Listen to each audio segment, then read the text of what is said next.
Hello, everyone, and welcome back to Bhakti Fundamentals. Today, we continue with our mini-series on the topic of service. Last time, if you recall, we began by discussing what service means materially and how people tend to approach welfare service. To help us review a bit before diving in today, let's think back to a time when we ourselves engaged in some kind of welfare service. Maybe we had to complete volunteer service for a club in high school or college, or for an honor society, or for Girl Scouts or Boy Scouts. Maybe we're still volunteering for one or more causes. In these cases, how did we or how do we decide which cause to serve? We spoke last time about how materially there are so many different organizations dedicated to serving others, whether those others be in human, animal, plant bodies, etc. Typically, we find a cause that suits our interests and join in that cause's efforts. Our motivations for carrying out such service may vary. We may be on some level looking for recognition, or maybe we're doing it begrudgingly because we have to get service hours completed. Perhaps we feel good when we help others. Perhaps we just really want to help other living entities, etc. Our motives may differ. What this points out is that materially, service is subjective. As we discussed last week, we learn in the Gita that such service is tinged by the three modes of material nature, goodness, passion, and ignorance, just as any other material action is. And so whatever combination of the modes is prominent at a given time in our lives will drive our attraction toward different activities, including material welfare activities. So is all service equal? Well, no, because even materially, not all service is equal. Materially, service is tinged by those three modes of material nature we talked about last time. And there is a hierarchy to those modes, and therefore a hierarchy to any and all material actions, including material welfare service. And material welfare service is also not necessarily spiritual. It is not necessarily devotional service. Recall the example of serving a homeless person by giving them money for cigarettes. Such service is considered to be in the mode of ignorance or darkness because we're really just contributing to that person's further degradation, further addiction. And we don't offer Krishna actions in the mode of ignorance. Actions in the mode of ignorance cannot be considered spiritual service. Spiritual service must uplift the consciousness of ourselves and others, and of course, must be offered and offerable to Krishna, the Supreme. So this is the focus of today's discussion. Sometimes we fall into the trap of thinking that material welfare service is spiritual because it seems like helping others is a spiritual thing to do. However, the truth is that material welfare service is not necessarily spiritual. We have to consider the nature of the help that we're giving others. At the same time, material welfare service and devotional service are not mutually exclusive. Just as with any other action we may perform, consciousness is what distinguishes material welfare service from being spiritual in nature. Linking our activities to Krishna is what makes them spiritual, and so devotional service actually can include all of our daily activities if we offer them to Krishna. The same activity, once material, is transformed into devotional service when we do this. Thus, not all action or service is equal, even when it looks the same on the outside. We'll review this again in a moment. But first, let's think about why Krishna speaks the Gita in the first place. The ultimate purpose of Krishna's teachings is not to simply convince Arjuna to fight. In fact, Krishna tells Arjuna in the 18th chapter that because it is in Arjuna's nature to fight as a member of the Kshatriya or warrior class, Arjuna will fight and act in the world anyway, either on or off the battlefield of Kurukshetra. So the purpose of the Gita is not to urge Arjuna just to fight. It's to instill in Arjuna the proper motive for acting in this world, which is to act for Krishna instead of for material reasons.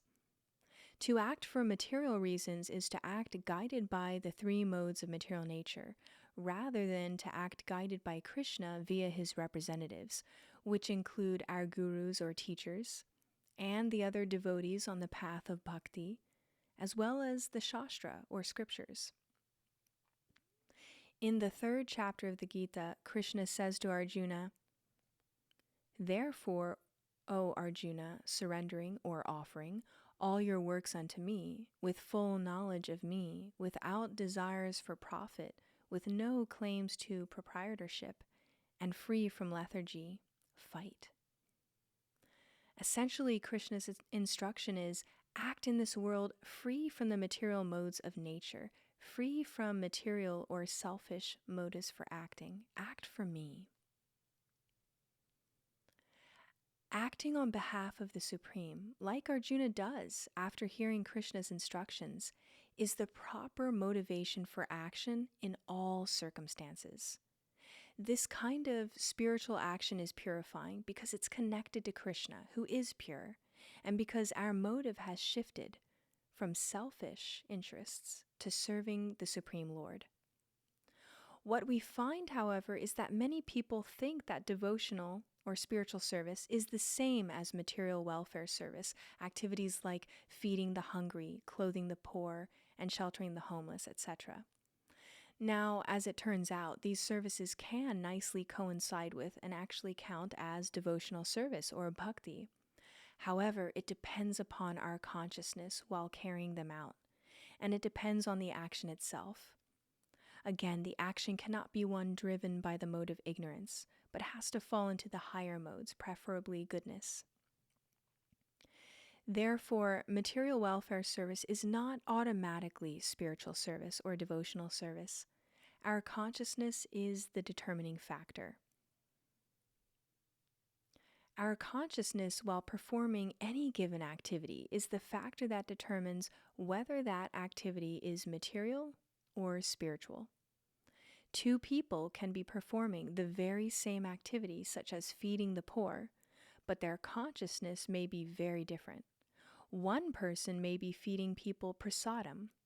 Prasadam is sanctified vegetarian food. It is considered sacred because it has been offered to the Lord first before our consuming it. And such food elevates the consciousness of those who receive it. We actually make spiritual advancement by consuming, or honoring, we would say, prasadam. Therefore, a person who is engaged in prasadam distribution to the hungry is performing devotional service, because that sanctified food, that prasadam, is spiritually nourishing people in addition to helping them materially.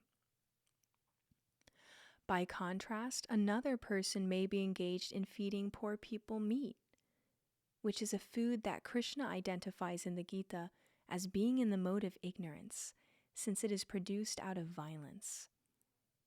The latter person, feeding people meat, however well-intentioned, is actually contributing to people just making more material karma, which only binds people further to this material world. So with this simple analogy, we see again that not all service is equal. It may look equal externally, but it's actually not.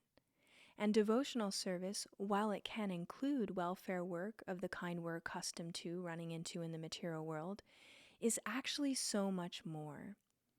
Devotional service is transcendental to material life and action.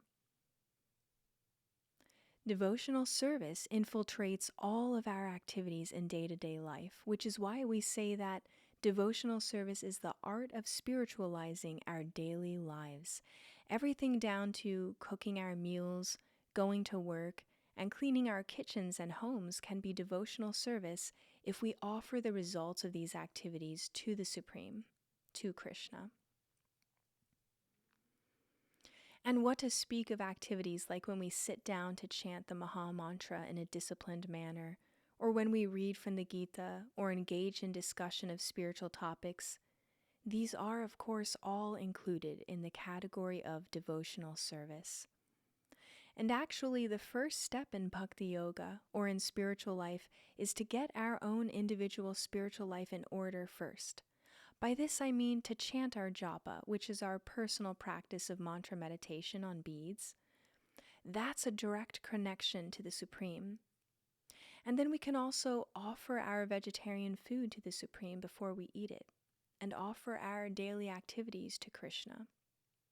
Once we do these things, then we're well positioned to think about others, to think about spiritual welfare work, how to help others in the world in a way that is ultimately beneficial to their spiritual lives.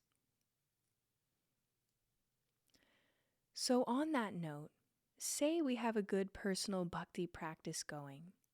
Then what about spiritual welfare work in which we're interacting with others in the world and offering that work up as service to the Supreme? What does spiritual welfare work look like?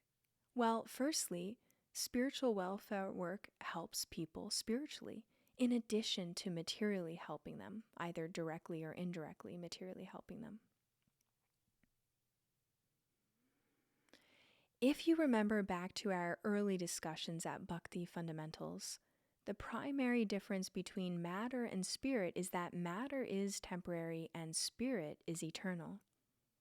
We, of course, are actually pure spirit, pure souls. Each of us is an individual soul, a discrete unit of pure consciousness.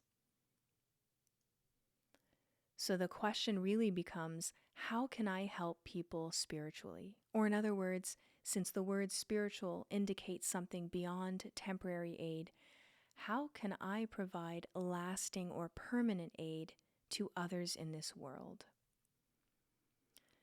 A.C. Bhaktivedanta Swami Prabhupada, or Srila Prabhupada, noted time and time again that alerting people to the fact that they are actually the eternal soul and have a relationship with the Supreme Lord, and that the material world is not our permanent home, is the highest welfare work that we can do. Educating people on spiritual topics is actually the highest welfare work. Krishna himself states as much in the Bhagavad Gita as well.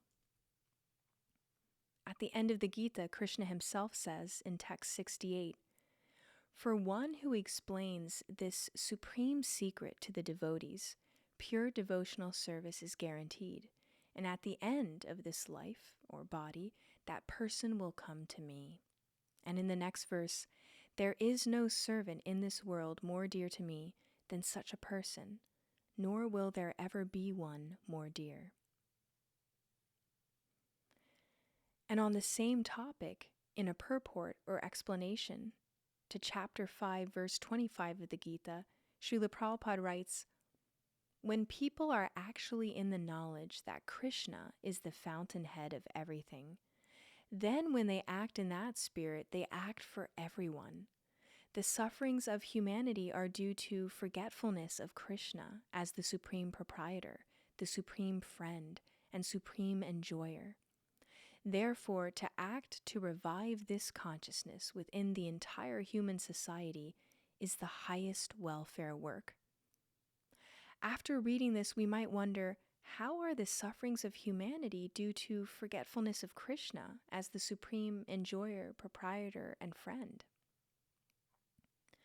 Well, if we think about it, if everyone in the world realized that Krishna, the Lord, is the source and owner of everything in the world, and realized that therefore everything in our lives should be offered back to Krishna, which is known as dovetailing, if you remember.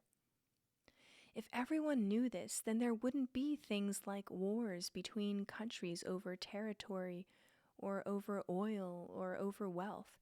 There wouldn't be invasions and colonizing. And if people realize that Krishna is the greatest friend of every living entity and is personally residing in each of our hearts as Paramatma, regardless of whether a person is rich or poor, famous or not, etc., If people could see the supersoul or Paramatma in every living being's heart, actually, including animals and all living beings, then people wouldn't exploit or harm or steal from other people, or harm and kill animals for that matter. It's when people think that they are the proprietors and that their self-interest lies in their being materially happy, even at the cost of others in the world, versus being spiritually satisfied with their quota in life, that problems in this world arise. In a spiritual text called the Sri Ishopanishad, which is included in the body of Vedic literature, the first verse addresses this very point. Mantra 1, translated by Srila Prabhupada, reads, "Everything animate or inanimate that is within the universe is controlled and owned by the Lord. One should therefore accept only those things necessary for himself, which are set aside as his quota, and one should not accept other things, knowing well to whom they belong, to Krishna." So imagine for a moment what a different world this would be if everyone adhered to this spiritual standard. It's a standard that we attempt to adhere to in Bhakti Yoga, and it really simplifies life and is actually the key to happiness and being content with what we have.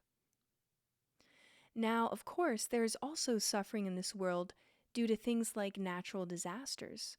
And so you might ask, well, how does spiritual education help us when these natural disasters or other disasters strike? Well, firstly, such spiritual knowledge is here to provide us with spiritual perspective. For instance, we know that at least all those people who left their bodies during the terrible earthquake in Japan, for example, didn't die. Rather, they're eternal. Their bodies died. And meanwhile, they, the soul, moved on to their next situation, their next body. While this does not, of course, remove our sadness that this lifetime was cut short for them, and the sadness we feel for the families that are broken up now and grieving, we at least have some spiritual perspective on the situation, a spiritual anchor, that at least this isn't the end for them. Spiritual knowledge is a lifeline or anchor for us in this turbulent material world in which anything can happen at any time and anywhere. And so the highest welfare work is to give that anchor, that lifeline of spiritual knowledge to others in this world. After gaining spiritual knowledge, if we act on such knowledge in devotional service, we can transcend the suffering of this material world permanently and help others to do the same. Krishna says that we can attain a spiritual destination versus returning to this material world if we practice Bhakti Yoga. So spiritual knowledge provides a permanent solution to the problems of this world. In the 18th chapter of the Gita, Krishna says, "One can understand me as I am, as the Supreme Personality, only by devotional service. And when one is in full consciousness of me by such devotion, such a person can attain the spiritual abode." And in the next verse, "Though engaged in all kinds of activities, my pure devotee, under my protection, reaches the eternal and imperishable abode by my grace." Now, Srila Prabhupada, who brought Bhakti Yoga to the West and formalized its spread in the form of an organization known as ISKCON, which stands for the International Society for Krishna Consciousness, he often noted that in the world there are already many social welfare organizations that address people's material needs, but there is a great need for and lack of spiritual knowledge. In Srila Prabhupada's time, especially in India, there was the idea that service to man is service to God. But Srila Prabhupada revealed the distinction that service to man is not necessarily service to God. It depends on our consciousness and even the nature of the service. Remember that if we're handing out meat to others, it doesn't really benefit people spiritually. In one of his classes, Srila Prabhupada said, "In human society, there are many different branches of doing good to others, welfare societies. But almost completely they think that this body is our self, and that to do some good to the body is welfare activity. But actually that is not real welfare activity, because in the Bhagavad Gita we understand very clearly, anything material, the body, bhutva bhutva praliyate, it has a date of birth, it stays for some time, and then it is annihilated. So spiritual education begins from the understanding that I am not this body. Welfare activities concerning the body, like hospitals and so many other things, they are good undoubtedly, but the ultimate goal is to see the interest of the soul. That is the ultimate goal. And so Srila Prabhupada himself focused on filling the much needed gap in the world of providing spiritual knowledge to people, because this knowledge ensures that people do not return to this material world of suffering at all, but attain a permanent spiritual destination. Srila Prabhupada, who is pictured in the middle of the group on screen, would use the analogy that if someone is drowning, what good does it do to enter the water and only retrieve their jacket and bring it to shore? In the analogy, the jacket refers to the material body.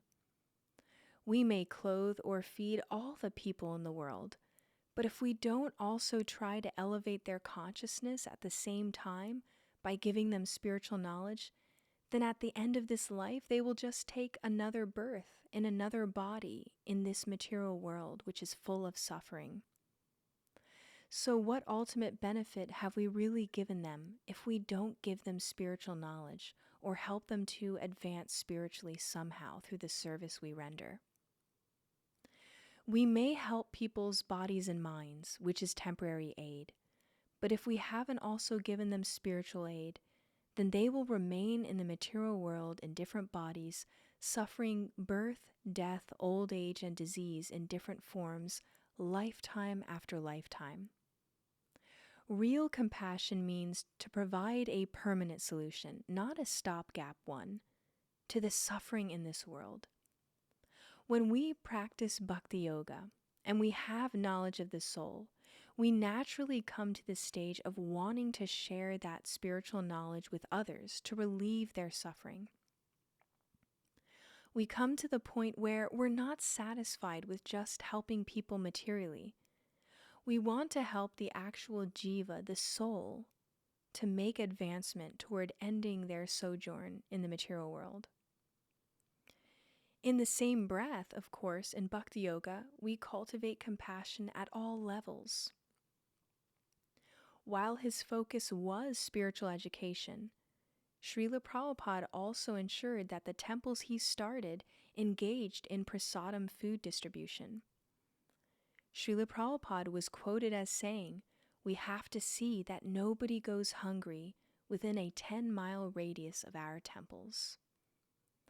And he also allowed people shelter at temples if they were willing to just do some service, which was in their best spiritual interest anyway. After all, he noted that without food and shelter, how can people focus on higher topics of spirituality? So, Bhakti Yoga is holistic and comprehensive in its approach. In Bhakti Yoga, we attend to the spiritual and material well-being of everyone, including those jivas, those souls who are not in human forms, like those in animal bodies. When we water the root, which is akin to taking up spiritual life, then everything else is nourished in the process. In our upcoming third and final installment of this series on service, we'll look at the multitude of ways in which the Bhakti Yogis in Srila Prabhupada's movement are helping the souls of this world at the level of body, mind, and soul. And we'll also discuss ways in which we can engage in devotional service and spiritual welfare service, utilizing our own unique natural talents and propensities. In the meantime, thank you for listening today, and we'll see you next time on Bhakti Fundamentals.